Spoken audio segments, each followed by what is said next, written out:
우리가 역대상을 처음 공부할 때 말씀한 것처럼 이것은 부속사예요.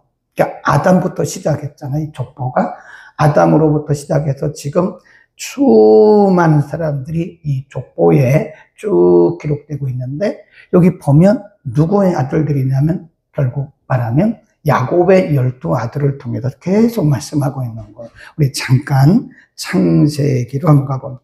창세기 35장 23절부터 봅니다. 창세기 35장 23절, 이런 부분들은 우리가 참고해서 상식적으로 알아두면 좋아요. 야곱이 12명의 아들이 있었는데 그 부인들의 이름이 나옵니다. 23절 시작. 레아의 소생은 야곱의 장자 루벤과 그 다음 시몬과 레위와 유다와 이사갈과 스불론이요. 그 다음에 라헬의 소생은 요셉과 베냐민이며 라헬의 여종 비라의 소생은 갓과 납달리요. 레아의 여종 실바의 소생은 갓과 아셀이다. 12명의 아들인데 거기 보면 4명의 여인들을 통해서 나요. 큰 딸, 그러니까 원래 본처의 소생은 6명, 그 다음에 라헬의 소생은 2명, 나머지는 여종들을 통해서 2명, 해서 12명의 아들을 낳았는데, 그래서 이것이 이스라엘의 12지파가 된 거예요. 네, 이스라엘의 12지파. 오늘 본문에 보면 그냥 간단하게 쭉 읽고 그 다음에 영적인 의미를 봅니다. 7장 1절부터 5절은 이사갈의 자손입니다. 이사갈. 그 다음에 6절부터 12절은 베냐민의 자손. 베냐민의 자손은 8장으로 가면 8장 1절부터 28절까지 또 한 번 나오죠. 그 다음에 7장 13절 납달리의 자손, 한 줄입니다. 한 줄. 그 다음에 14절부터 므낫세의 아들들 쭉 19절까지 나오고요. 그 다음에 20절부터 29절까지 에브라임의 자손들, 30절부터 40절까지 아셀의 자손들, 이렇게 쭉 나옵니다. 그렇게 해서 지금 계속해서 반복되는 것이 이스라엘의 12지파, 야곱의 아들들을 통해서 지금 계속 무엇인가 하나님께서 이 족보를 통해서 말씀하려고 하고 있다 하는 것을 우리가 우선 볼 수가 있고요. 자, 그러면 이 내용들은 그냥 우리가 이렇게 그룹으로 지금 말씀했고요. 그냥 이름만 계속 나온다고요. 이름만 계속 나오기 때문에 그냥 읽어가고는 이게 뭔 뜻인지 몰라요. 그냥 뭐 아들, 아내, 소생, 누구 이렇게 나오기 때문에 그냥 이거 족보만 가지고는 모르고 7장, 8장의 족보를 통해서 우리에게 주시려고 하는 이 하나님의 의도, 하나님의 영적인 메시지, 이게 무엇이냐, 이런 몇 가지로 한번 보겠습니다. 자, 먼저 이사갈의 아들들 7장 1절부터 12절을 한번 보시죠. 여기에 우리가 쭉 보면서 이사갈과 베냐민 자손들의 족보를 열거를 하면서 계속 반복되는 단어들이 나와요. 이런 것들을 발견해야 되는 거예요. 이런 부분들을 발견하지 못하면 그냥 훌쩍 뛰어넘어요. 그리고 아들들 이름만 있네? 이렇게 되는 거죠. 한번 보시죠. 7장 1절부터 쭉 보면 2절에 돌라의 아들들은 우사와 르바야와 요리엘과 야메와 이상가 쭉 내려가다가 대대로 뭐라 그래요? 용사라. 대대로 용사더니 그랬습니다. 그 다음에 3절 보면 쭉 내려갔다가 요엘과 이시야 5사람이 모두 뭐래요? 족장이더라 그랬습니다. 그 다음에 쭉 내려갑니다.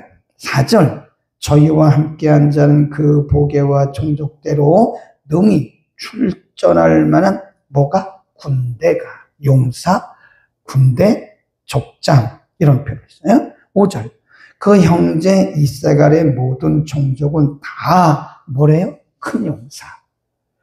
그 신기하죠? 큰 용사라. 그 다음에 베냐민의 자손들도 보세요. 7절 벨라의 아들들은 에스본과 우시아와 우시엘과 여레묵과 일이 5사람이니 그 집에 뭐래요? 족장이요? 큰 용사라.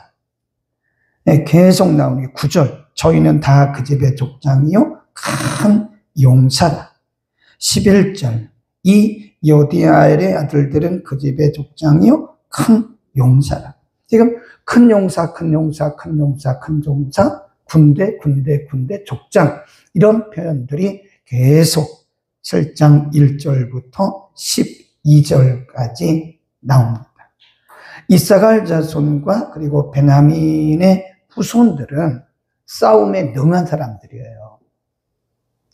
그 참 신기하죠?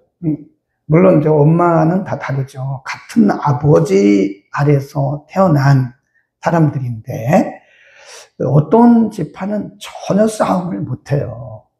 그런데 여기 나오는 이 이사갈 지파하고 베냐민 자손들은 싸움을 잘해요. 그 큰 용사, 그들은 다 큰 용사요, 족장이요, 군대라 이런 표현을 많이 쓴다고요. 그래서 우리가 이스라엘의 역사를 보면요, 이 전쟁에 나갈 때 항상 거의 앞장서거나 아니면 전쟁에서 승리를 주거나 아니면 그 역사의 무대 가운데 하나님이 왕을 세우시든지 어떤 큰 인물들을 세울 때는 거의 이 지파에서 쭉쭉 나오고 그래서 정하셨더라고요.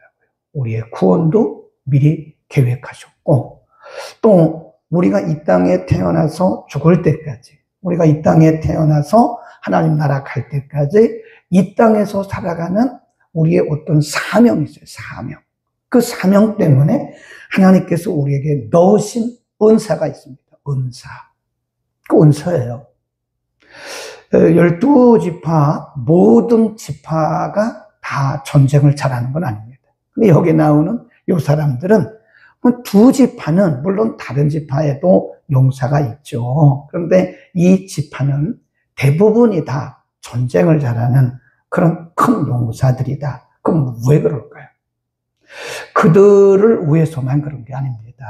하나님께서 12지파를 통해서 일을 해 나가시는데 이스라엘이라고 하는 큰 민족 공동체를 통해서 하나님이 어떻게 일하신가를 지금 보여주시는 거거든요.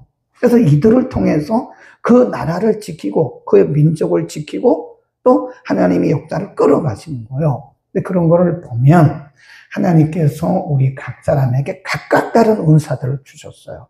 그 왜 그러죠? 사명입니다. 사명. 그 사명은 누구를 위한 거죠? 우리를 위한 게 절대 아니에요. 사명은 우리를 위한 것이 아니라 크게 보면 하나님의 영광이고 복음의 진보고 공동체를 위한 겁니다. 그러니까 우리가 아무리 많은 은사를 받고 사명 별 얘기를 다 해도 교회 공동체를 위해서 사용되지 않는 것은 별로 의미가 없어요. 복음을 위해서 사용하지 않는 것도 의미가 없습니다. 예를 들어서 우리가 우리에게 있는 은사, 재능, 달란트를 발견했어요. 근데 그것을 자기를 위해서만 써요. 그것은 오용되고 있는 겁니다. 교회 공동체가 하나 되고 하나님의 교회가 이게 서가는데 하나님의 교회가 세워져 가는 데는 쓰지 않아요. 그 은사는 의미가 없는 은사입니다. 그 은사 받아서 뭘 하게 해요? 그 은사 받아서 뭘 합니까? 하나님이 은사를 주신 것은 복음의 진보, 하나님 나라 확장, 그리고 하나님이 세우신 교회 공동체의 유익을 위해서 주신 겁니다. 근데 교회 공동체를 위해서 사용하지 않는, 복음을 위해서 사용하지 않는, 하나님 나라 확장을 위해 사용하지 않는 그런 은사는 오용되고 있는 거. 오용. 이렇게 보면요, 은사는요, 쓰면 쓸수록 빛이 납니다. 안 쓰면 그건 계속 사장되어가 녹이 슬어요. 우리의 머리도요, 하나님께서 처음에 태어날 때 거의 비슷하게 뇌 구조를 만드셨다고요. 그래서 지능지수 IQ라는 게 뭐 특별히 높은 사람 빼놓고는요 거의 비슷합니다. 근데 이 머리를, 뇌를 쓰는 사람은 더 계속 발전되어 가요. 이게 뇌 기능이 활성화됩니다. 근데 뇌를 안 써요. 먹고 잠만 자고, 그럼 잠만 자고 놀러 다니고 이런 것만 하는 거예요. 복음을 위해서, 하나님 나라 확장을 위해서, 교회 공동체를 위해서 뭔가 우리가 해야 돼요. 그래야 믿음도 강해지고 믿음도 열매를 맺고 이 은사가 점점 더 뭐가 되는 거죠? 활성화가 되는 겁니다. 네, 우리에게 주신 은사가 무언가를 발견해야 돼요. 그리고 하나님이 우리에게 주신 사명이 무엇인가를 발견해야 돼요. 이 사명을 얘기하는 거예요, 지금. 사명과 은사는 같이 가는 겁니다. 네, 은사 없는 사명 없고 사명 없는 은사가 없습니다. 만일 우리가 사명을 받았다면 거기 하나님 반드시 은사를 주셨어요. 그 은사는 내가 기도해서 받는 게 아니에요. 물론 어떤 영적인 경험들은 우리가 기도해서 받는 겁니다. 그러나 그 은사는 내가 기도한다고 받는 거 아니고 어디 가서 안수 받는다고 받는 거 아니에요. 그것은 비성경적입니다. 은사는 뭐에 따라 주어지는 거예요? 사명. 근데 이것을 사용하면 30배, 60배, 100배 결실이 있는데 은사를 사용하지 않으면 그것은 사장되어진 거다. 은사는 자랑하는 게 아닙니다. 은사는 열매다. 그거 써놓으세요. 은사는 자랑거리가 아니고 은사는 열매다. 그래서 그 은사 받아서 뭐 했다는 거죠? 열매 없는 은사는 의미가 없다. 그렇게 이제 보시면 되고요. 그 다음 13절로 갑니다. 납달리 한 줄이야, 한 줄. 13절에 보면 납달리의 아들들은 야시엘과 구니와 에셈과 살로민이 이는 비라의 손자더라. 빌하. 비라가 누구죠? 여종입니다. 여종. 그 다음에 14절 므낫세의 아들들 그 요때부터는 남자의 이름이 나오는 게 아니라 여성들의 이름이 나와요. 여성들의 이름이 거기 보세요. 다 그런 건 아닌데 14절 므낫세의 아들들 그 처의 소생은 이스라엘이요. 그 그게 나와요. 처가 나오고 첩이 나와요. 첩은 본부인이 아니잖아요. 그 첩 아람 여인의 소생. 그 다음에 15절 마길은 훗빔과 순빔의 누이 마가라 여인이 나와요. 그 다음에 슬로브앗의 딸 이렇게 나옵니다. 16절 마길의 아내 또 이렇게 나와요. 그 다음에 18절에 보면 그 누이 이런 표현이 나옵니다. 그 왜 이런 표현을 썼을까? 이 족보가 참 이상하잖아요. 원래 족보는 가부장, 이스라엘이나 우리나라는요 가부장 제도예요. 그래서 부계 사회라 그럽니다. 그래서 아버지의 성을 따잖아요. 자녀를 낳으면 그게 부계 사회, 부계. 물론 어떤 나라들은 모계, 엄마를 따라가는 데도 있지만 거의 부계 사회입니다. 이스라엘도 부계예요. 아버지의 성을 따라가는 거예요. 그런데 이 부분에 있어서는 누이, 첩, 아내 이렇게 나온다고. 이거 뭘 말씀하려고 하는 거냐 한번 생각을 해보시죠. 우리가 성경을 읽을 때는요 이런 부분을 탁탁탁 집어내야 돼요. 탁탁 집어내고 그리고 거기다 퀘스천 마크를, 물음표를 딱 붙여야 돼요. 아, 왜 이렇게 하나님이 다른 부분은 누구의 아들은 나가다가 여기는 첩, 심지어는 첩도 나와요. 첩. 네. 여인, 누이 이렇게 나오는데 이게 뭐냐? 거기다 써놓으세요. 두 번째 오늘 본문을 통해서 가르쳐 주시는 납달리와 므낫세의 자손들을 통해서, 므낫세의 자손 중에서도 이게 지금 사이드 족보예요. 족보. 왜 이런 족보를 쓰셨나? 써놓으세요. 작은 자를 통한 하나님의 역사, 이렇게 써놓으세요. 작은 자, 괄호하고 약한 자. 작은 자 혹은 약한 자를 통한 하나님의 역사를 우리에게 보여주고 있는 것이다. 거기 보면 이 슬로보앗의 딸들에 대한 이야기도 나와요. 네. 그 가정에 아들이 없고 딸들만 있는데 슬로보앗의 딸들이 와서 얘기를 해요. 우리 아버지가 아들들을 통한 대를 잇지 못했는데 그렇다고 우리에게 그러면 유업을 안 줍니까? 하나님 말씀하셨어요. 슬로보앗의 딸들의 말이 맞다. 그래서 슬로보앗의 딸들이 그 계보에 들어간 거예요. 약자들을 통한 하나님의 역사입니다. 하나님은 강한 자를 통해서만 일하시는 건 아닙니다. 하나님은 머리 좋은 사람들을 통해서만 일하시는 게 아니에요. 하나님은 혈통이 좋은 사람들만 통해서 일하시는 게 아닙니다. 하나님은 약한 자를 통해서 강한 역사를 하세요. 그게 어딜까요? 어디 기억나는 부분 없습니까? 성경에 고린도전서 1장 26절입니다. 자, 우리 고린도전서 1장 26절로 갑니다. 고린도전서 1장 26절 263면입니다. 신약성경 고린도전서 1장 26절부터 갑니다.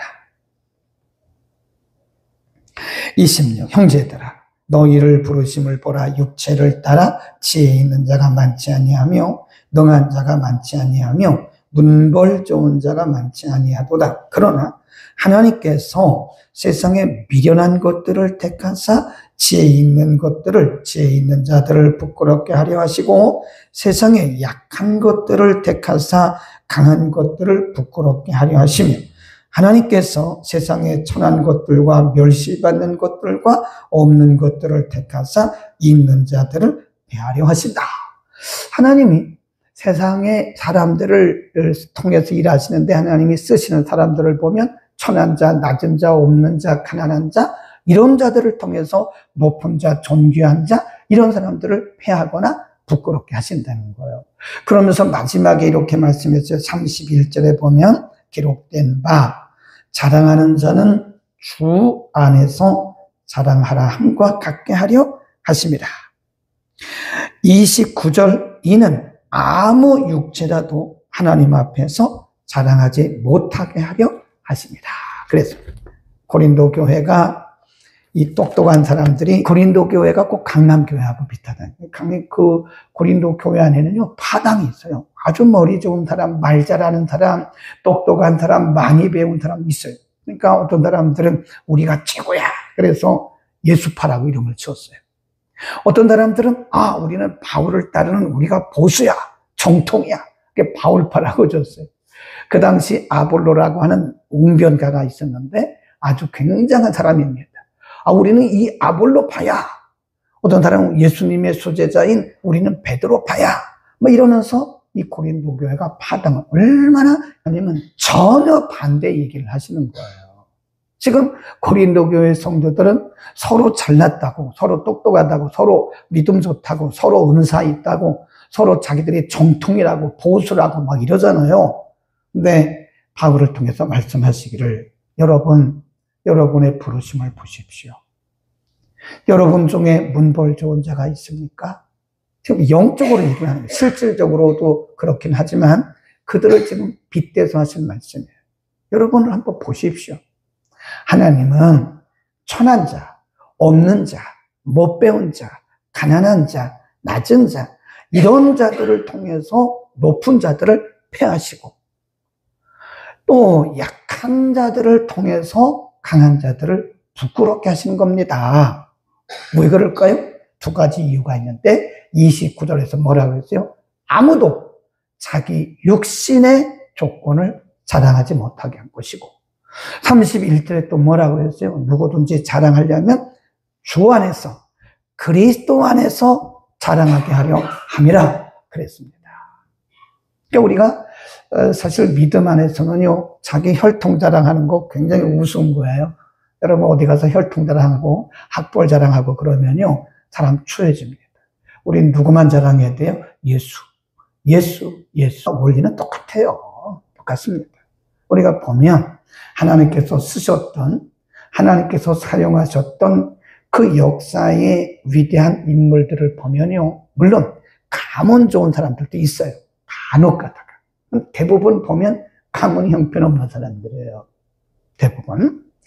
그래서 지금의 성경이 이렇게 여인, 누이, 슬로브와 딸, 이렇게 우리에게 말씀하고 있느냐? 그것은 하나님이 역사하시는 데는 인간의 조건이 전제가 아니라는 거예요. 하나님이 쓰시면 누구나 다 쓰실 수 있는데, 인간들이 자랑하지 못하게 하려고, 인간들이 교만하지 못하게 하려고 하나님은 약한 자들을 통해서 일을 하시는 거예요. 아멘. 그러니까 여러분, 약한 거 부끄러워하지 마세요. 예수 믿는 사람들 어디 가서 자존심 가지고 뭐 자기 약점 얘기 안 하는 거요. 아직도 덜 깨진 거예요. 아직 더 깨져야 돼요.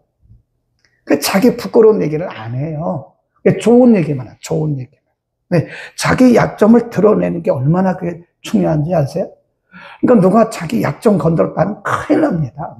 네, 막 성질을 내고 자기를 무시했다고, 자기 많은 사람들 앞에서 자기의 아주 그 약점을 드러내가지고 무시하고 자기를 부끄럽게 했다.